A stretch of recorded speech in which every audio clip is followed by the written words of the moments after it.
Behind the red carpet in Beijing, a hidden geopolitical fracture is quietly threatening to shatter the global order. Did a critical multi-billion-dollar pipeline failure just expose the structural limits of the Xi-Putin alliance? As Western economic sanctions tighten around Moscow, the Kremlin desperately looks east for a total financial lifeline. But Beijing is playing a cold, transactional game, carefully calculating its own massive trade exposure to the West. In this video, we unmask the secret paranoia and the rigid strategic boundaries of this axis. You will discover how economic pragmatism is quietly defeating state propaganda behind closed diplomatic doors. To understand how this hidden rift will reshape the global balance of power, look closer. Stay with us as we dismantle the illusion of an unbreakable multipolar alliance. Let's dive in. For decades, Moscow and Beijing shared a deeply turbulent history marked by intense border disputes and ideological rivalry.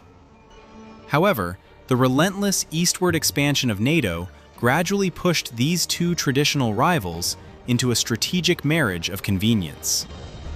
Western economic isolation forced the Kremlin to look south, seeking an absolute financial alternative to Western markets. Concurrently, Beijing required unlimited, cheap natural resources to fuel its own massive, expanding industrial manufacturing machine. This mutual necessity birthed a loud propaganda narrative celebrating a supposedly limitless multipolar global partnership. Yet, expert analysis reveals that beneath the grand red carpets lies a cold, deeply transactional reality. Russia entered this relationship as the weaker economic partner, increasingly dependent on China's massive financial ecosystem. This growing asymmetry triggered silent anxiety within the Kremlin, fearing total economic subjugation by its neighbor. Meanwhile, Beijing carefully observed Western resolve, determined to protect its own critical global trade access. China's primary economic survival remains tethered to consumers in the United States and the European Union. Therefore, crossing Western sanctions lines to support Moscow's military ambitions represents an unacceptable economic risk. This fundamental contradiction created an invisible wall, strictly limiting the scope of their strategic cooperation. As both leaders prepared for the historic Beijing Summit, these hidden fractures were set to collide. In early 2026, Western intelligence agencies detected a massive spike in dual-use technology shipments across the border. These shipments contained advanced microchips and machinery crucial for sustaining Russia's massive industrial defense complex. Washington reacted immediately, issuing a fierce ultimatum to financial institutions operating inside mainland China. Any bank found clearing transactions for banned Russian entities would face total exclusion from global markets. Terrified of secondary sanctions, China's major state-owned banks abruptly halted all Russian-related financial settlements. Billion-dollar payments for oil and gas became trapped in administrative limbo, threatening Moscow's primary cash flow. To bypass this bottleneck, both nations secretly resorted to using small, regional border banks instead. These obscure institutions processed payments using local currencies, entirely hidden from Western financial tracking networks. However, the limited capacity of these regional banks could not handle the immense volume of bilateral trade. Simultaneously, the crucial negotiations over the massive Power of Siberia Two pipeline descended into bitter deadlock. China demanded steep, below-market discounts, heavily exploiting Russia's lack of alternative international buyers. The Kremlin viewed these predatory pricing demands as an insult, refusing to capitulate to total economic blackmail. With billions in trade stalling, both superpowers desperately needed a decisive diplomatic breakthrough in Beijing. On May 20, 2026, Vladimir Putin's official aircraft touched down in Beijing under maximum security protocols. The welcoming ceremony was engineered for maximum global television impact, projecting absolute, geopolitical solidarity. Behind closed doors inside the Great Hall, the actual diplomatic atmosphere was icy and clinical.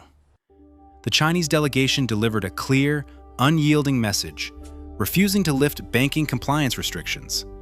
China's leadership explicitly stated that domestic economic stability would never be sacrificed for foreign conflicts. This declaration drew an absolute red line, crushing Moscow's hopes for an unrestricted economic shield. Furthermore, the crucial Power of Siberia Two pipeline contract was officially shelved without a final signature. Russia was forced to accept a highly transactional reality, remaining merely an economic asset rather than an ally. To mask this strategic setback, both leaders signed a generalized, joint declaration on multipolarity instead. The document fiercely condemned Western hegemonic interference, while offering absolutely zero concrete economic commitments. It was a masterpiece of geopolitical theater, designed to project strength while hiding profound internal paralysis. Western intelligence analysts immediately deciphered the summit's true outcome, noting the lack of critical agreements. The illusion of an unbreakable anti-Western axis had been decisively exposed on the global stage. The visible limits of this partnership will trigger massive, far-reaching ripples across the entire global architecture. For Washington, China's cautious compliance proves that secondary financial sanctions remain an incredibly potent weapon. Western planners will likely intensify economic pressures, knowing Beijing is highly vulnerable to market disruption. Conversely, an increasingly isolated Russia faces the dark prospect of long-term economic stagnation. Without China's complete financial backing, Moscow must source vital components through illicit, underground smuggling rings. This dynamic forces Russia into a deeply subservient role, effectively becoming China's primary resource colony. Central Asian nations are capitalizing on this shift, aggressively balancing their own ties between Beijing and Moscow. Meanwhile, European defense strategist networks will maintain massive vigilance along NATO's heavily fortified eastern frontier. The failure to construct a formal, binding military alliance prevents the immediate emergence of a global two-bloc war. Instead, the international community enters a chaotic era defined by fragmented, highly unpredictable economic nationalism. Global supply chains will continue to fracture as major corporations accelerate critical, nearshoring strategies.